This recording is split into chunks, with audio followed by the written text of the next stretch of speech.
یہ ہمارا حال ہے.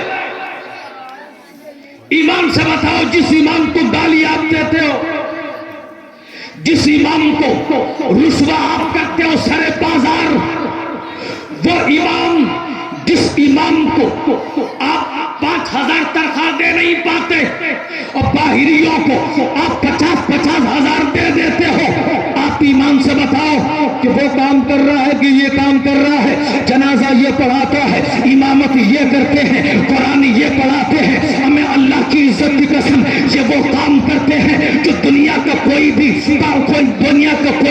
نہ انجینئر کر سکتا ہے، نہ بالسٹر کر سکتا ہے، نہ کوئی وکیل کر سکتا ہے، نہ جج کر سکتا ہے. خدا کی قسم یہ تمہارے بچوں کو قرآن سکھاتے ہیں. قرآن، اللہ کی عزت کی قسم، اگر تمہارے بچے قرآن نہ سکھائے، اگر تم نے اپنے بچوں کو قرآن نہ سکھایا ان اماموں سے، اگر تم نے ان کی بے حرمتی کی، ان کی گستاخی کی، اپنے بچوں کو قرآن نہ سکھایا، تو خدا کی قسم وہ دن دور نہیں کہ تم اپنی قبروں میں لیٹے لیٹے انتظار کرو گے کہ کوئی کاش آ کر میری قبر پر قرآن کی چند آیتیں پڑھ دیتا. لیکن اگر تم نے ان سے محبت کی اور پھر انہوں نے آپ کے بچوں کو قرآن پڑھایا، پھر انتظار کرنے کی ضرورت نہ پڑے گی.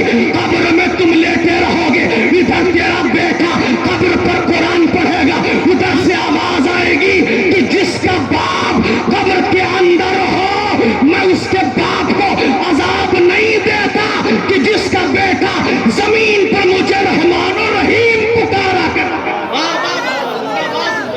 سبحان اللہ، سبحان اللہ سے بولیں، سبحان اللہ، سبحان اللہ. اس لیے اپنے ائمہ کی قدر کریں، اپنے علماء کی قدر کریں. پہلے کا زمانہ یہ تھا کہ امام صاحب بھول جاتے تھے، امام صاحب بھول جاتے تھے تو دوسرے دن تنخواہ بڑھ جاتی تھی، دوسرے دن تنخواہ بڑھ جاتی تھی. اب بولو کیسے؟ کسی نے پوچھا کیسے، تو کہیں اس لیے کہ ہم سمجھ گئے امام صاحب کے اوپر کوئی بوجھ پڑ گیا ہے، تنخواہ کم ہے، بیچارہ پریشان ہوگا، بچوں سے پریشان ہوگا، رشتہ دار سے پریشان ہوگا، اس کو مرض کا علاج کروانا ہوگا، تنخواہ بڑھا دیجیے.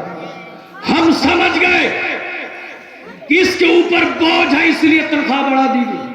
اور آج امام صاحب بھول جائیں تو کہتے ہیں امام صاحب بھولیں کیسے.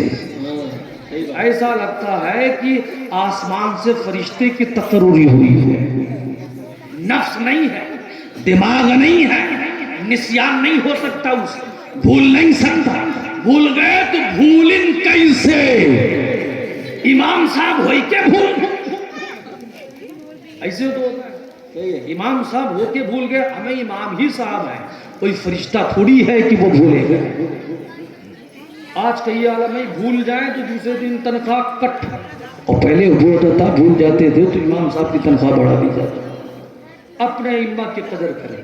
یہ جو بچے قرآن پڑھ کے بیٹھے ہیں، اللہ کی عزت کی قسم میں نے اپنی آنکھ سے دیکھا ہے، ایک گھر میں 8 بیٹے. کتنے بیٹے؟ 8 بیٹے. باپ مر رہا، آخری وقت ہے، نزا کی حالت ہے. اللہ 8 بیٹے باہر بیٹھ کے الاؤ جلا کر بیٹھ کر ہاتھ سے،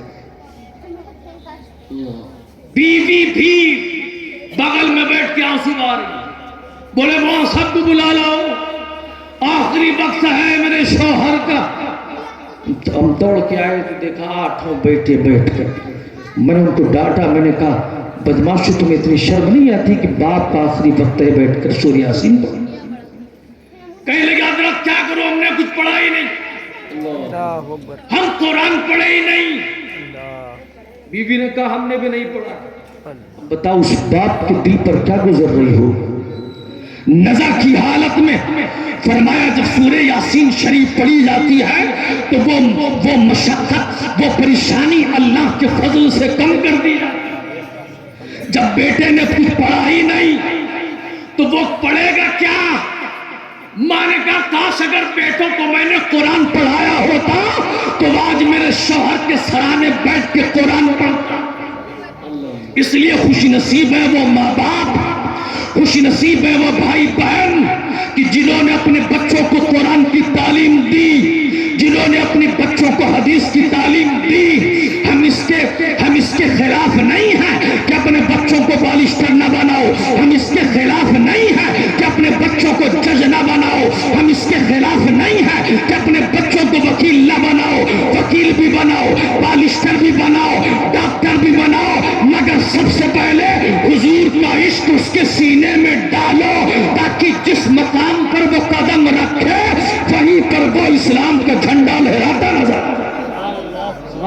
سبحان اللہ سبحان اللہ سبحان اللہ. ذرا محبت سے بولیں سبحان اللہ سبحان اللہ.